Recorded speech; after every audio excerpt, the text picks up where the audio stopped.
Hey there, Danielle Matthews here. I am coming to you guys live from Florida. It's Monday, it's book club day, and we are maybe halfway through, a little bit over halfway through, Loyalty to Your Soul. So this is all about spiritual psychology, very interesting book.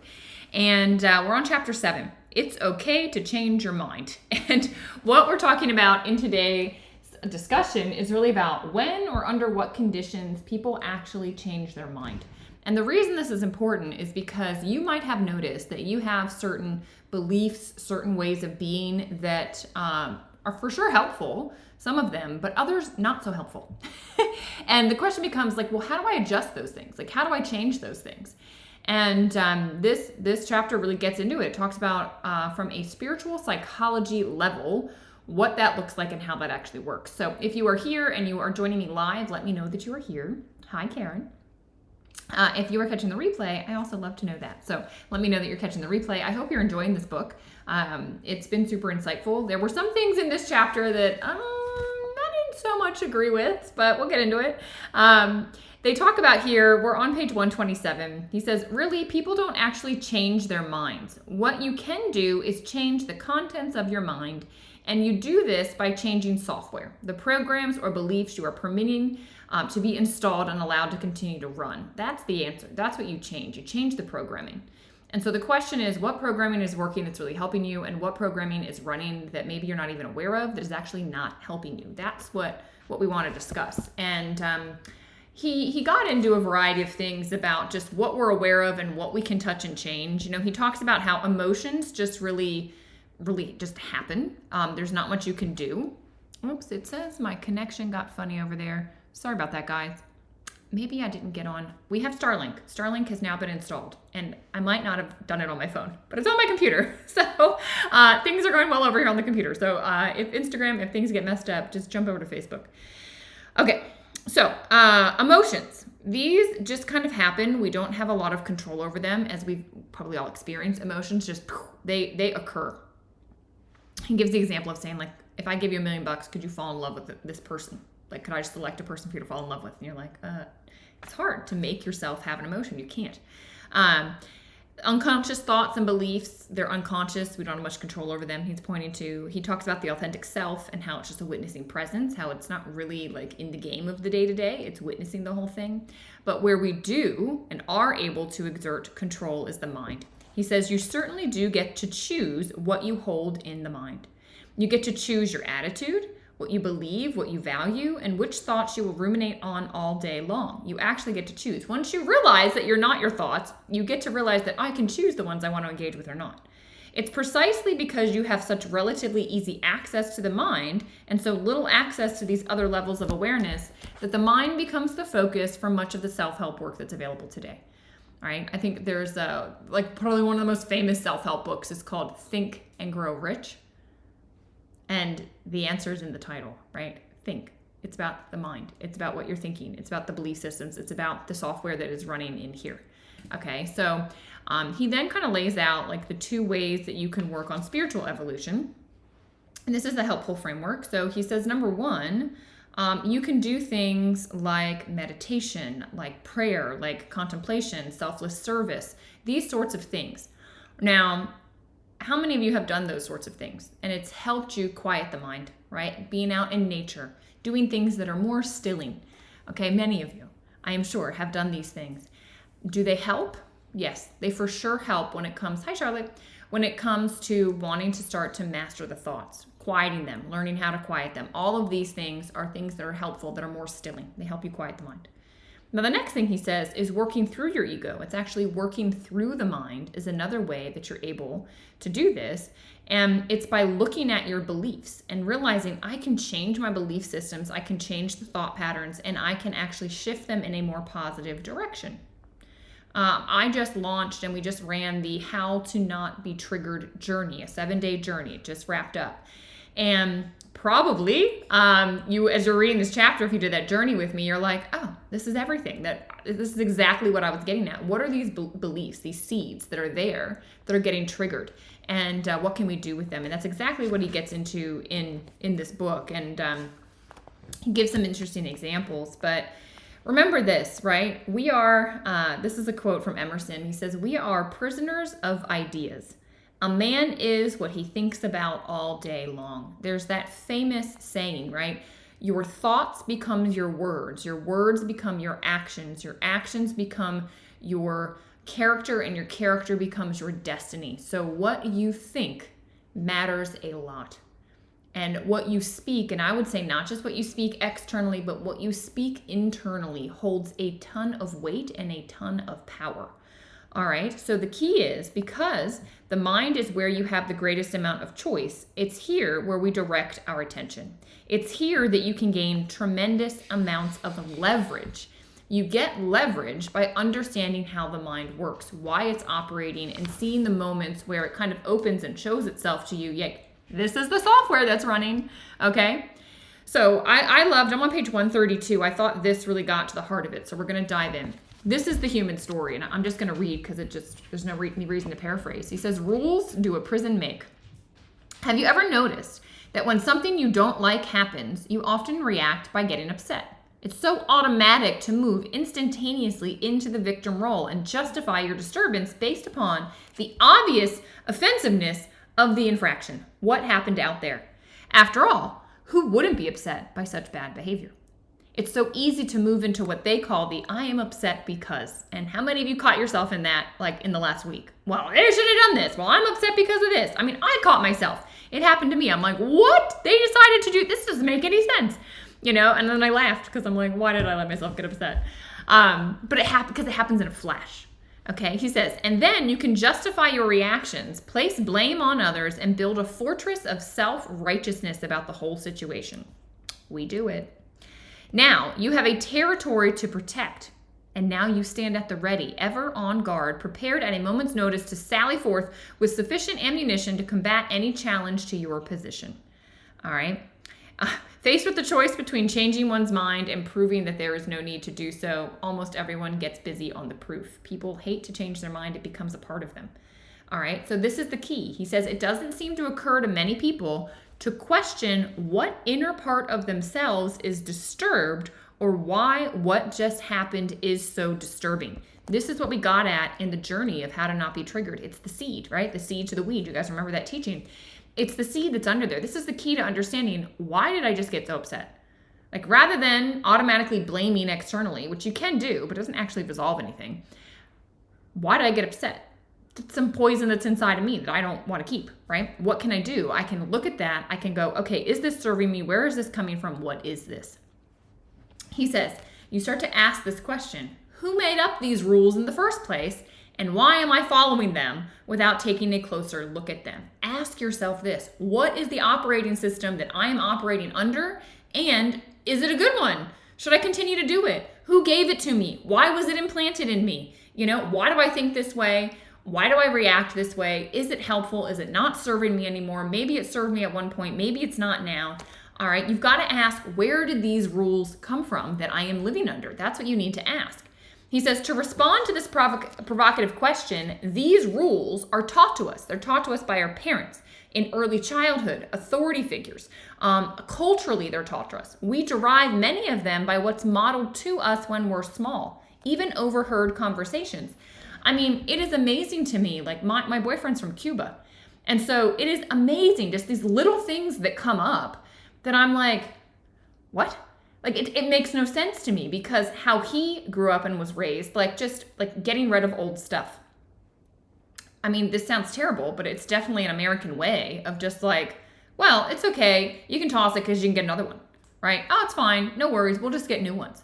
Rather than taking the time to repair or to fix or to like try, like, I think there was like one of those bullets, those magic bullet things, like the smoothie things.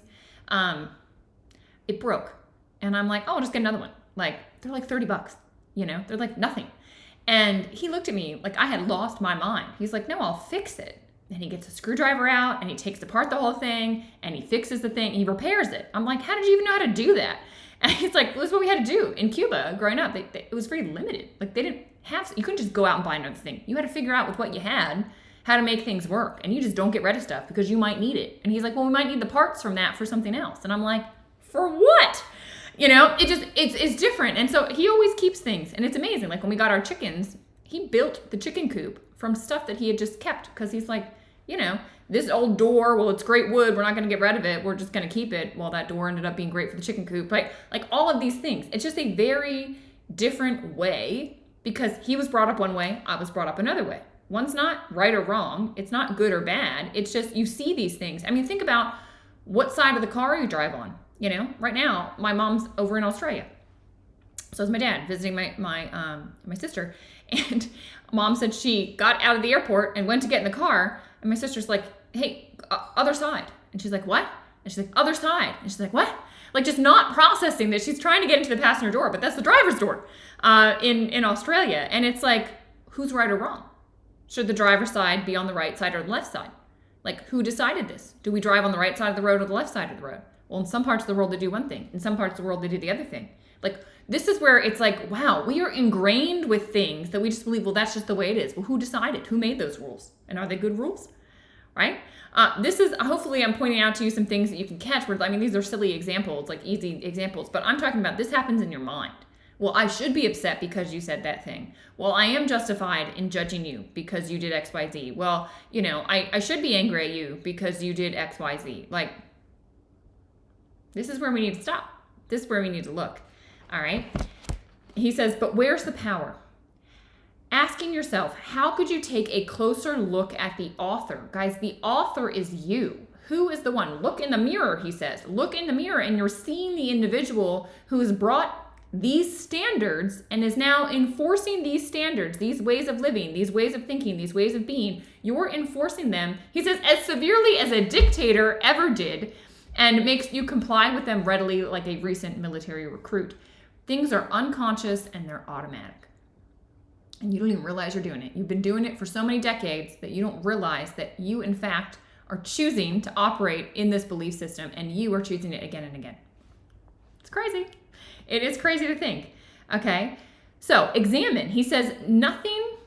First of all, the principle 13 he goes back to. He says personal responsibility is the foundational key that opens the door to freedom, because you're making it conscious. Your personal responsibility in that you're saying, hey, I realized like I have these unconscious and automatic programs. I'm going to take responsibility to figure out what they are and if they're serving me and I want to continue them or not. Okay. Nothing prevents you from deciding for yourself that you'll choose to believe, value, support, or adhere to a behavior. You can change it. And so you just have to examine it. It's like once you wake up to this, you can realize it, and then you can start to examine it. Okay? Beliefs in and of themselves are neither positive nor negative. It's you who establishes your energetic charge. And Hamlet, Shakespeare, says it this way. There's nothing either good or bad, but thinking makes it so. Things are neutral. Things just occur. And then we do these crazy mental black flips to like say, this was good, this is bad, this should have been, this shouldn't have been, blah, blah, blah. Making sense? All right. Reflect on this. He says, how much of what you think, which in turn drives your behavior, is inherited from those who came before you, and how much have you consciously chosen for yourself? What have you just taken as like, okay, this is how it is because I was told how it is, and how much have you actually chosen to do yourself, or like had to reprogram, rewire? I know like forever I just like accepted what the news told me. And now I'm like, oh, the news has an agenda. Like they're pushing a certain way of viewing the world. And maybe they don't even realize they're doing it, but they have their own belief systems and stuff that's causing them to see things in a certain way. And then they're pushing that out to me. They don't even see their own bias. So I need to then peel back and go, wow, okay, let me just not take everything, like I got to take everything with a grain of salt. I got to look at it from this direction, this direction, this direction, this direction, and then I can make a decision. I can't just take it all blind faith anymore. I can't. Because once you see it, you can't unsee it. Does that make sense? Anyone else seen this with the news? Like you can't unsee it once you see it. Sorry. And I'm talking about all news outlets. I'm talking about even independent podcasters. Like everyone is a human being and they're all having this happening. Like they don't even realize the operating systems they're on. And so they're doing things they don't even realize they're doing. So it's not like they're not being genuine. They're being genuine with what they know. And then of course there's bad actors that are being disingenuous and are doing things to run certain agendas. But y'all with me? Like, have you realized this? Put a 1 in the chat. Like, are you with me on this? Because you need to wake up. if not. And then you need to start reflecting on yourself. What parts of these beliefs do you wish to preserve and what parts can you change? All right. You need to allow yourself to say, hey, which beliefs and ways of being are helping me and which ones are not. And just be like radically open with yourself in a self-discovery process of like, this is working and this isn't working. Okay. He says, are you ready to stop imagining and wake up from the dream of your life that's largely based upon conditional beliefs that maintain I am upset because approach? You need to wake up. You need to realize like, hey, there's been some conditioning and it's telling me to, point out there to the reasons people are bothering me. I mean, this is kind of drastic, but I'm sure you all saw in the news over the weekend, this horrific incident in Bondi Beach in Australia. It was top of my mind because, like I said, I have family over there right now, but it was a father and a son, allegedly, from what's being shared, at least from what I saw in the initial reporting. And it got me thinking. Now, whether this is factual or not, it's a good example to use as like a potential scenario. So the son is born into a family where this father clearly has some intense views. And who knows where the father got them? Maybe from their culture, their religion, their community, their father. I don't know. I have no idea. But watch how this gets passed on to the point that, they took action in murdering individuals, innocent people that they didn't even know, because of something in their mind that said to them, this external, I'm upset because of who these people are. People that I don't even know. I'm so upset that I'm going to take them out, literally. It is just like, I reading this book, chapter, and then seeing that happen, it was like, wow, like this is how bad it can get. That the programming that is running in you and the son, born into it, raised with it, doesn't know there's another way to look at things. Truly believes to the point that is willing to lose his dad and his own life in the efforts to take these people out that are so upsetting. What? Isn't that crazy? It's just crazy to think about. And he says, regardless of how your beliefs originated, do you want to continue to live by all of them, including the ones that limit and bind you? I think not. I think we need to wake up. I don't know how you reach someone like that that's so ingrained and so brainwashed into this thinking that they would take an action like that. But we need to look at ourselves. Like, this is not meant to be a sword that we go tell other people what to do, and you need to do this and that and change your mind. It's us. We have to start with us. We have to hold up the mirror. We have to go, what am I believing that's not actually true? Where am I operating with these thought processes that I need to reflect on? All right, if you do, perhaps you'd better get busy and find a way to cut the ropes on the chair because you're locked in a room of illusion and the hungry wolves aren't coming. That was in reference to, he talked about like this scenario with, well, how do you get out of this situation? But they had told you to imagine you were in it. And so what they're saying was just, well, stop imagining. And that's what's trying to wake you up to is like, hey, you get to decide, like wake up. Like, you don't have to keep operating blindly, unconsciously, and automatically in this way. Okay? This is where you get to take back. And there's a single truth. I shared this in the How to Not Be Triggered journey that the yogis say, like the single truth that if known solves everything. And that is the realization that you are not your thoughts. They get into this here. And on page 134, he says, while you may have little control over what thoughts arise in your mind, you certainly have a choice about what you do with them once they're there. I think of it like a dog on a leash. Okay, my dog, he's trained, God bless him, but sometimes he gets very excited and he wants to pull, right? He wants to go after whatever. And it's like our thoughts. Sometimes they come in with a rage and they pull us. And it's realizing I don't have to follow. It's realizing, no, I have dominion over this dog. I'm going to tell the dog, stop, sit, stay, right there next to me. You listen to me. You follow my lead. I don't follow yours. That's what happens with your mind. When you realize, I don't have to listen to these crazy thoughts. I can actually stop them. I can actually focus my attention elsewhere. I can tell them, hey, sit over here. You can stay. You can, keep doing whatever, but we're not engaging with you. Okay? That's what we need to start doing. Now, he then got into, this is where I kind of disagreed with him. Because they're saying that energetic release, and emotional release doesn't get to the core of it, that you have to change like at the level of the mind and your belief. And I would just say that's a slippery slope into like a spiritual bypass. it's a combo is what I would say. And maybe that's kind of what they're trying to get at, but I think they don't understand how powerful the true energetic release is. Like, yeah, if someone just cries about something, there's like a little discharge, but that didn't get to the root. Truly, when you can move your mind aside, your energy body can release these roots. That's the work that I do in yoga therapy. I've watched it. It's the work I do in yoga nidra. I've seen it in my own body and being, and I've watched it in my students.